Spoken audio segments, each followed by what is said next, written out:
সুপ্রভাত বন্ধুরা, আজ 11 নভেম্বর মঙ্গলবার। আজকের সকালের বিশেষ বিশেষ খবরগুলি হলো: কংগ্রেসের দিনে লুঙ্গি, ধুতি, সুতা, কম্বল, আটুরা।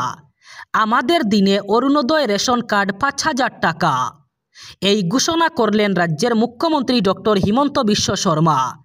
মুখ্যমন্ত্রী হিমন্ত বিশ্ব শর্মা জানান, কংগ্রেস সরকারের আমলে রাজ্যে লুঙ্গি, ধুতি, সুতা এবং কম্বল দেওয়া হতো। আমাদের সরকারের আমলে রাজ্যের হতদরিদ্র পরিবারগুলি অরুণোদয় এবং রেশন কার্ডের মাধ্যমে প্রতি মাসে 5 থেকে 5,500 টাকা পর্যন্ত সরকারি সুবিধা পাচ্ছে।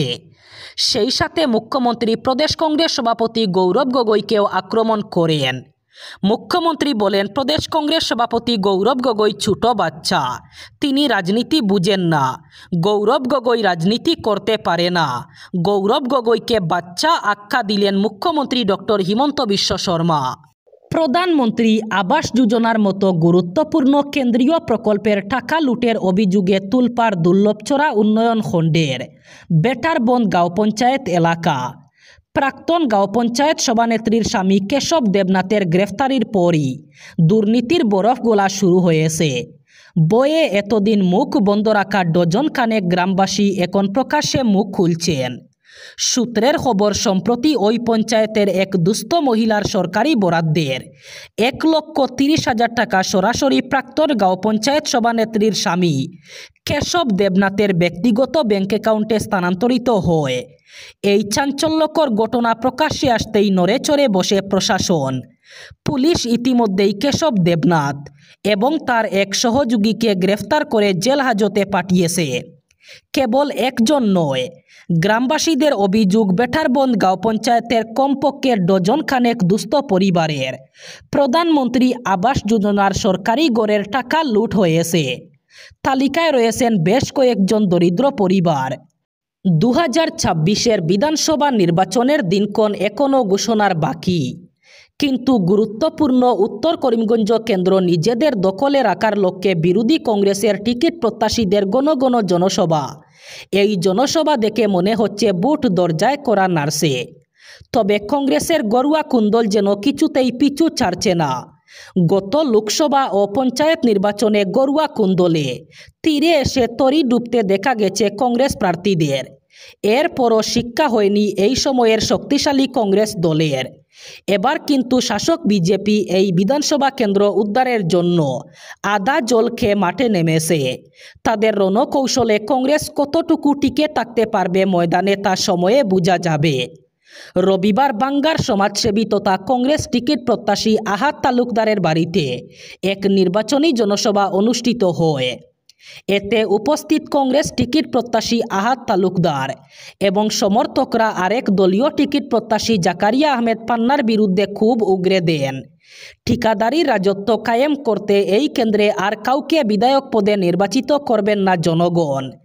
একজন শিক্ষিত সমাজদরদী হিসাবে আহাত তালুকদারকে টিকিট দেওয়ার জোরালো দাবি উঠেছে।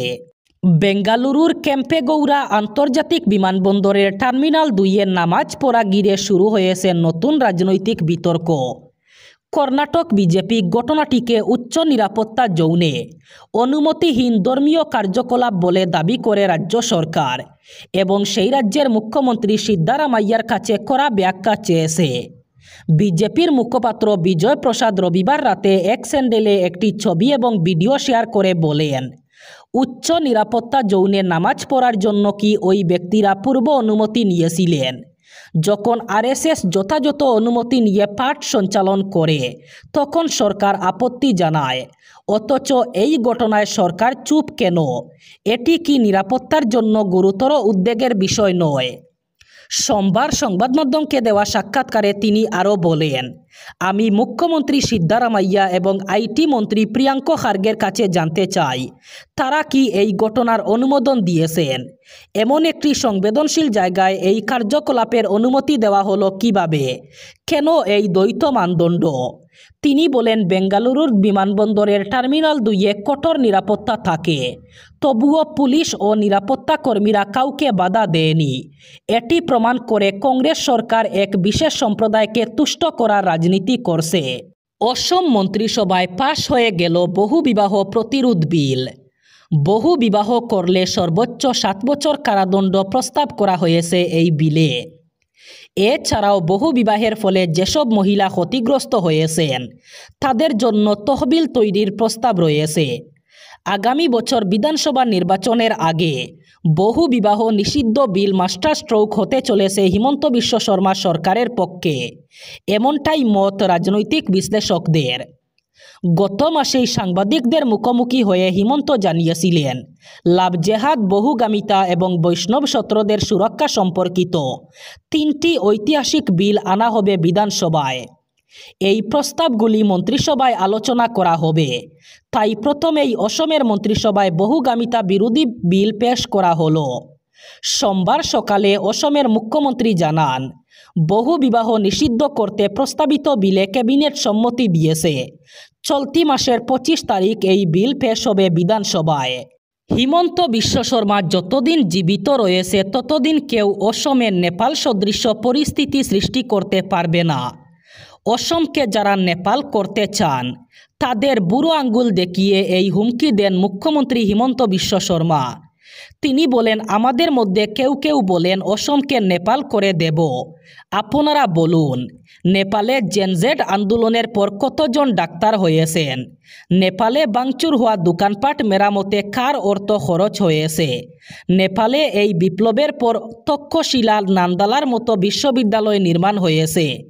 নেপাল বিপ্লবের পর কি লক্ষ লক্ষ যুবক যুবতী সরকারি চাকরি পেয়েছেন? অসম অসম হয়ে থাকুক, নেপাল হওয়ার দরকার নেই। এই কারণে আজ অসমে 1 লক্ষেরও বেশি যুবক যুবতী সরকারি চাকরি পেয়েছে। এবার 1.5 লক্ষ ছেলেমেয়েকে সরকারি চাকরি দিয়েছে আসাম সরকার। আগামীতে সরকার 3 লক্ষ ছেলেমেয়েকে সরকারি চাকরি দেবে। মুখ্যমন্ত্রী হিমন্ত আরও বলেন, অসমে এখন রাস্তায় নেমে আন্দোলন করার সময় নয়, এখন অসমে শৈক্ষিক ও ক্রীড়া আন্দোলনের সময়। যে সমাজে গরিব সন্তান মেধার ভিত্তিতে সরকারি চাকরি লাভ করে সেই সমাজ নিশ্চিতভাবে সূর্যের সোনালি আলোর দিকে ধাবমান হয়। রবিবার টেট উত্তীর্ণ 5550 জনকে নিম্ন প্রাথমিক এবং উচ্চ প্রাথমিক শিক্ষক পদে নিয়োগপত্র বন্টন অনুষ্ঠানে মুখ্যমন্ত্রী এই কথা বলেন। এবার শেষ খবর। রবিবার ভারত ও সৌদি আরব 2026 সালের জন্য তাদের দ্বিপাক্ষিক হজ চুক্তি স্বাক্ষর করেছে, যার মাধ্যমে ভারতীয় হাজিদের জন্য মোট 1,75,025 জনের কোটা নিশ্চিত করা হয়েছে। এই চুক্তি স্বাক্ষরিত হয় ভারত সরকারের সংখ্যালঘু বিষয়ক মন্ত্রী এবং সংসদীয় বিষয়ক মন্ত্রী কিরেন রিজিজুর সৌদি আরব সফরের সময়, যা 7 থেকে 9 নভেম্বর পর্যন্ত চলেছিল।